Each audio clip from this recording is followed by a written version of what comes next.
Hello and welcome everyone. Now कल UPSC that is Union Public Service Commission ने एक short recruitment notice out की है जिसमें EPFO that is Employees Provident Fund Organisation में 230 vacancies के एप्लीकेशन फॉर्म फिलिंग डेट के बारे में बताया गया है, जो कि 29 जुलाई से जो फॉर्म है वो लगना स्टार्ट हो जाएंगे एंड 18 अगस्त को फॉर्म फिलिंग का लास्ट डेट है। नाउ अब इन 230 वैकेंसीज में दो अलग अलग पोस्ट्स होती है।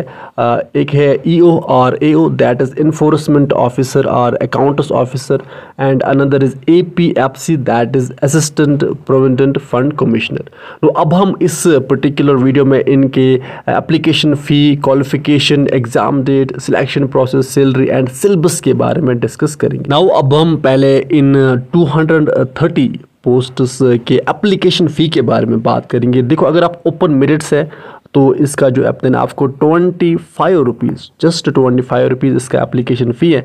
एंड अगर आप किसी अदर कैटेगरी से बिलोंग करते हैं या फीमेल कैंडिडेट है देन आपको कोई भी एप्लीकेशन फ़ी पे नहीं करना है। नाउ अब अगर हम देखेंगे कि कौन से बच्चे अप्लाई कर सकते हैं, यानी क्वालिफिकेशन देखेंगे, तो जिस भी बच्चे ने ग्रेजुएशन की है, अगर आपने ग्रेजुएशन की है किसी भी रिकॉग्नाइज्ड यूनिवर्सिटी से, तो आप इन दोनों पोस्ट्स के लिए अप्लाई कर सकते हैं, यानी क्वालिफिकेशन है ग्रेजुएशन। अब इन 230 वैकेंसीज में 74 वैकेंसीज हैं APFC that is assistant provident fund commissioner post की, जिसकी अगर हम मैक्सिमम एज की बात करें, ओपन मेरिट के लिए जो मैक्सिमम एज रहती है वो 35 ईयर्स रहते हैं, यहाँ पे आप देख सकते हैं।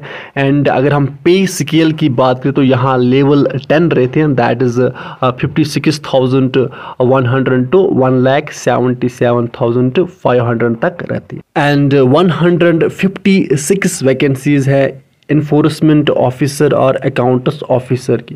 एंड अगर हम इस पोस्ट के मैक्सिमम एज लिमिट की बात करें तो अगर आपकी एज 30 ईयर है, 30 ईयर तक है, तो आप इसके लिए अप्लाई कर सकते हैं। एंड यहाँ पे जो पे स्केल है, पे स्केल यहाँ पे लेवल 8 रहती है that is 47,600 to 1,51,100 per month रहती है। सो जो टोटल वैकेंसीज आउट हुई है वो 230 है। अब 230 कैसे, 156 हैं इन्फोर्समेंट ऑफिसर और अकाउंट्स ऑफिसर की, एंड यहाँ पे 74 है एपीएफसी की। तो अगर हम 156 प्लस 74 करेंगे वो बन जाता है 230, तो टोटल है 230 वैकेंसी। नाउ अब अगर हम सिलेक्शन प्रोसेस की बात करें तो इसका पहले ऑब्जेक्टिव टाइप रिटन टेस्ट होता है जिसमें 120 MCQs रहते हैं आपके पेपर में, 2 आवर टाइम ड्यूरेशन रहते हैं एंड 300 मार्क्स का पेपर रहता है। एंड देन जिसका रिटन टेस्ट क्वालिफाई होता है उसका देन इंटरव्यू होता है। कहाँ पे, न्यू दिल्ली में, जहाँ पे यूपीएससी का ऑफिस है या यूपीएससी भवन है, कहाँ पे लोकेट है, डोलपुर हाउस, शाहजहाँ रोड के पास। नाउ अब आप 29 जुलाई 2025 से लेके 18 अगस्त 2025 तक इन पर्टिकुलर पोस्ट्स के जो फॉर्म है वो फिल कर सकते हैं। नाउ आल्सो मैं आपको वेबसाइट भी बताऊंगा जहां पे जाके आपको 29 जुलाई को ये फॉर्म फिल करने हैं, दैट इज़ https://www.upsconline.nic.in।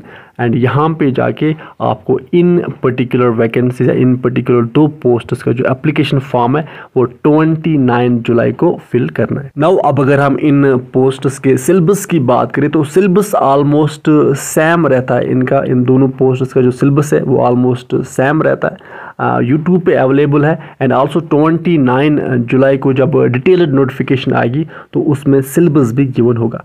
तो अब आप अपने रिलेटिव्स या जो भी फ्रेंड्स है आपके पास जो इंटरेस्टेड होंगे इन पोस्ट्स में, तो आप उनको भी अवेयर कीजिए एंड वो भी देन 29 को ये फॉर्म फिल करेंगे। नाउ विद दिस हम इस सेशन को करते हैं कंप्लीट। आप अच्छे से पढ़ाई कीजिए, अपने पेरेंट्स का ख्याल अच्छे से रखिए। Good bye.